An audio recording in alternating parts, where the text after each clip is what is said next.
Welcome to the Minute of Terror channel. Leave your like and subscribe to the channel. Leave a comment where you are watching this video from.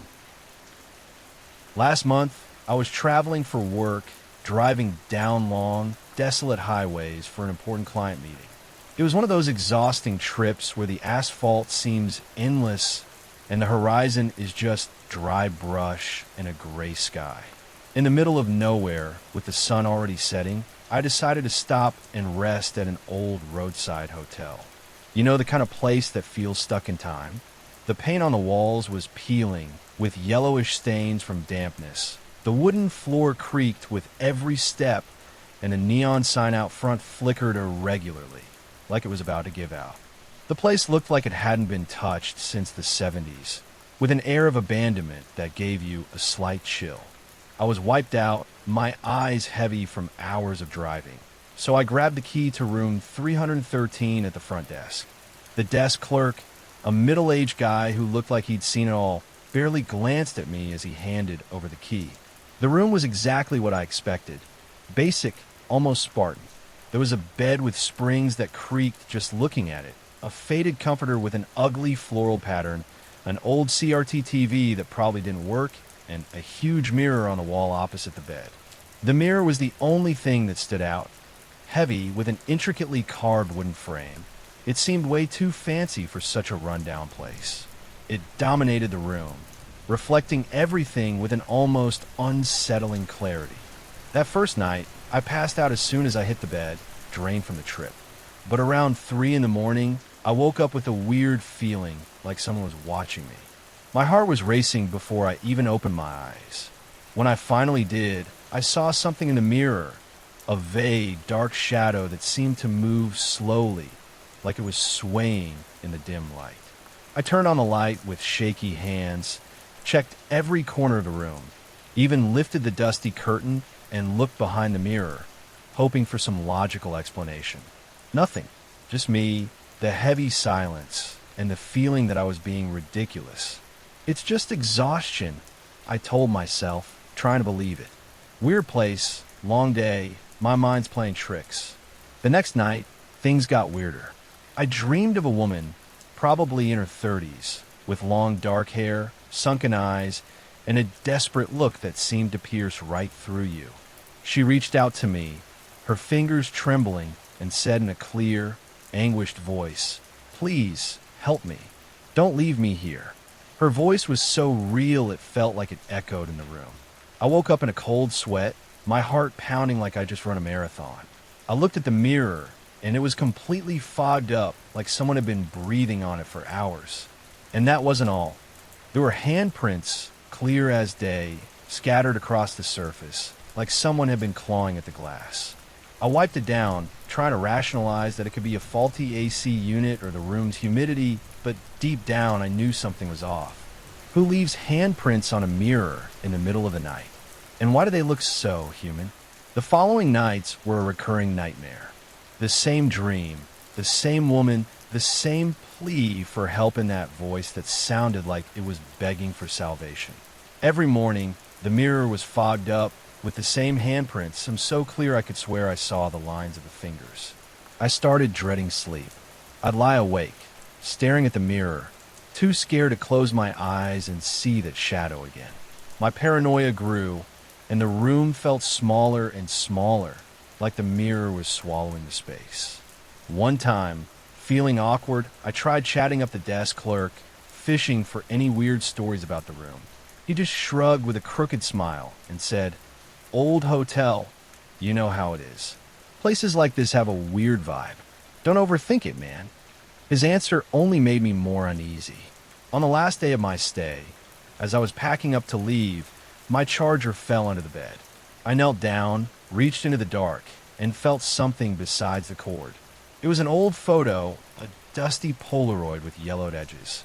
The image was faded, but you could clearly see a woman with dark hair, posing in a room that was eerily familiar.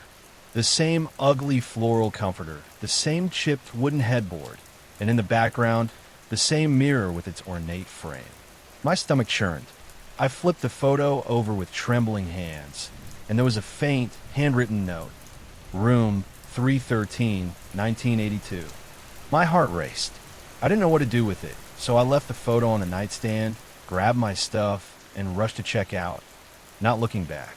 Since then, I've tried to convince myself it was nothing. Maybe the photo was just a coincidence. Maybe the dreams were just stress from a long trip. But I can't stop thinking about that woman, that mirror, those handprints. Something in that room wanted me to know she was there, like it was screaming for attention. I've never gone back to that hotel, and something tells me I'll never have the courage to return.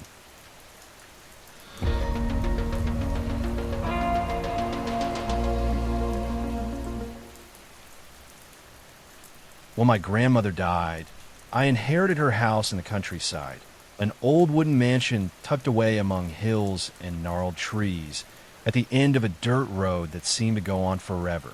I spent much of my childhood there, running through the creaky hallways, playing in the dusty attic, but always with an odd feeling like something was watching me. My grandmother used to say it was just a child imagination, but even at 10 years old, I felt those invisible eyes weren't just in my head. Now at 30, I was back, keys to the house in hand, ready to decide what to do with the place. On the first day, as I unloaded my things, I noticed how everything seemed untouched, like time had frozen. The faded floral wallpaper, the smell of damp wood, the pendulum clock still ticking in the corner of the living room. But there was something different, a heavy silence that seemed to swallow any sound I made. That night, as I tried to sleep in what used to be my grandmother's room, I heard it for the first time, children's laughter. It came from somewhere far off in the house, echoing through the hallways. I thought it might be the wind, or maybe some animal outside, but the sound was unmistakable, light, almost playful children's laughter, but with a tone that made me shiver. I got up, turned on the light, and walked through the house, holding a flashlight. The sound seemed to come from upstairs, but when I reached the attic, everything was quiet. There were just old boxes, furniture covered with sheets, and that musty smell that clung to everything. I went back to bed, trying to convince myself it was just my imagination, but sleep didn't come easily. The next day, while organizing the kitchen, I found something strange, a red toy car with a broken wheel sitting in the middle of the table. It was mine. I remembered it from childhood, how I'd push it through the hallways until it broke and my grandmother stored in the attic. How did it get there? I hadn't touched the attic boxes. I shook my head, pocketed the car, and decided to ignore it. The second night, the laughter returned, louder, closer. This time, it seemed to come from the hallway outside my room. I grabbed the flashlight and opened the door slowly, the beam cutting through the darkness. Nothing. But as I passed the large mirror in the hallway, the one my grandmother always covered with a cloth at night, I saw something that made my heart stop. In the reflection, there was a small figure, maybe 10 years old, wearing clothes I recognized, a striped t-shirt and shorts I wore as a kid. It was me, or rather, it was me at 10 years old with the same brown eyes, the same messy hair. But something was wrong. His eyes were sunken, almost empty, and he smiled in a way I never did. He whispered my name low like it was inside my head. Lucas.